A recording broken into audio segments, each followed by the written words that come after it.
નમસ્કાર બધાને, ખૂબ ધ્યાનથી સાંભળજો આ વિડીયો. અને હમણાં એક બહુ જ દુઃખની વાત આપણને સાંભળવા મળી છે કે નરેન્દ્ર મોદી સાહેબ જે આપણા દેશના વડાપ્રધાન છે એ બસ હાલમાં 5 મિનિટ પહેલાં જ તે ગુજરી ગયા છે.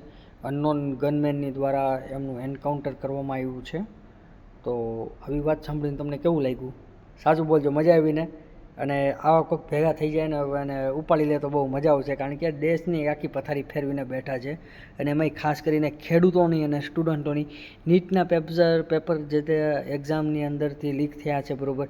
અને પ્લસ ભારતની અંદર પેટ્રોલ ડીઝલના ભાવ જે વધારી નાખ્યા છે, અને પોતે જઈને મેલોડીને મેડોલી આપી દેવા માટે પ્લેનમાં જઈને અહીંયા આગળ ખર્ચા કર્યા છે. અને પેટ્રોલના પર લીટર 5 થી 10 રૂપિયા વધારો કરે, જે પણ હોય XYZ જે પણ વધારો કર્યો છે, એટલે આજે ત્યાં ફરવા ગયા છે એનો ખર્ચો હું આપણે ઉપાડવાનો છે.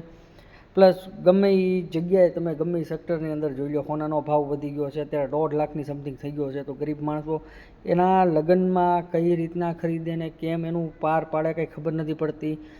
દુનિયાદારીની અંદર હર જગ્યાએ હર વસ્તુનો ભાવ દર વર્ષે વધતો હોય છે, પણ એની જગ્યાએ ભારતની અંદર ઉલટું થાય છે કે ખેડૂતોની અંદર એના જે બિયારણના અને જે દવાના ભાવ હોય એ વધ્યા રાખે, પણ એનાથી જે પાક ઘટે છે, પાક ઉત્પન્ન થાય છે, એનો પાકનો ભાવ ઘટ્યા રાખે છે દર વર્ષે.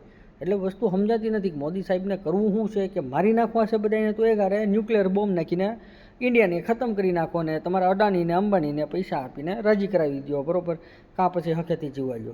કોંગ્રેસ સરકારે જેટલું પણ ભ્રષ્ટાચાર કર્યું હોય, જે પણ કર્યું હોય XYZ, એનું મને નોલેજ નથી, અને નોલેજ છે તો પણ એનો કંઈ પુરાવો મારી પાસે નથી. એટલે હું તમને સીધી અને સિમ્પલ ભાષામાં કહી શકું કે જ્યાં સુધી કોંગ્રેસ સરકાર હતી ને ત્યાં સુધી ગરીબ માણસ કોઈ દિવસ કમરથી ભાંગ્યો નહોતો.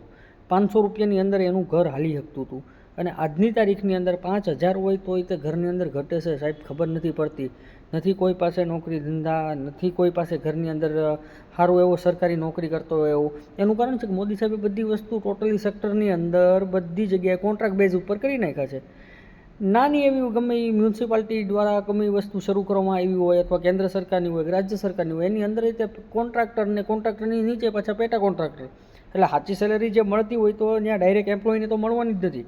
કોન્ટ્રાક્ટર પૈસા ખાય, એની નીચે બે પેટા કોન્ટ્રાક્ટરવાળો હોય છે, એ પૈસા ખાય છે. લાસ્ટની અંદર જે સાચો કામ કરવાવાળો વ્યક્તિ છે એને પૈસા ખવાતા ₹0 મળે, બરાબર. એટલે મોદી સાહેબે બધી વસ્તુ વેચી દીધી. એર ઇન્ડિયા વેચી દીધું, રેલવે વેચી દીધું. પ્લસ એવું તમે જોઈ શકો તો ગવર્મેન્ટની ટોટલી વસ્તુ એમાંથી 99% કોન્ટ્રાક્ટરોને જ આપી દીધેલી છે મોદી સાહેબ રાજી કરવા માટે.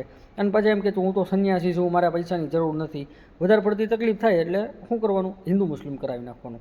એટલે બધાનું 90% જે વસ્તી છે હિન્દુઓની વધારે આ દેશની અંદર, તો એ લોકો એક તરફ થઈ જાય કે ના મોદી સાહેબે બહુ સારું કર્યું. એમ કરાવીને બિચારા મુસલમાનોની હાલત ખરાબ કરાવી નાખી છે અત્યારે. અને એમાંય તે આ બધા અત્યારની હાલની પબ્લિક છે, સારું છે, આ તો જાગૃત થઈ ગઈ છે અને એની હિસાબે બધી ખબર પડવા માંડી છે. બાકી ધર્મના નામ ઉપર એને ખાલી આ મોદી સરકારે ઇન્ડિયાની અને ગુજરાતની વાટ જ લગાવી છે. ગોધરાજ કાંડથી શરૂ કર્યું હતું ને અત્યારે બહુ મોટા કાંડ કરીને બેઠા છે, બધાને ખબર જ છે, બરાબર. એટલે વધારે વિડીયો લાંબો કરવો નથી. બાકીની ડિટેલ વિડીયો હું બનાવીશ થોડાક ટાઈમની અંદર જ તે બધું અપડેટ કરીને. બાકી તમે આ ન્યૂઝ ચેનલ આપણી ફોલો કરી રાખો, આપણા પેજને ફોલો કરો, સબસ્ક્રાઈબ કરો, લાઇક કરો. જો તમને ગમ્યું હોય તો કોમેન્ટ કરીને મને જણાવો. જો આની અંદર હું બોલ્યો છું એમાં કંઈ ભૂલ હોય તો બતાવજો. ધન્યવાદ.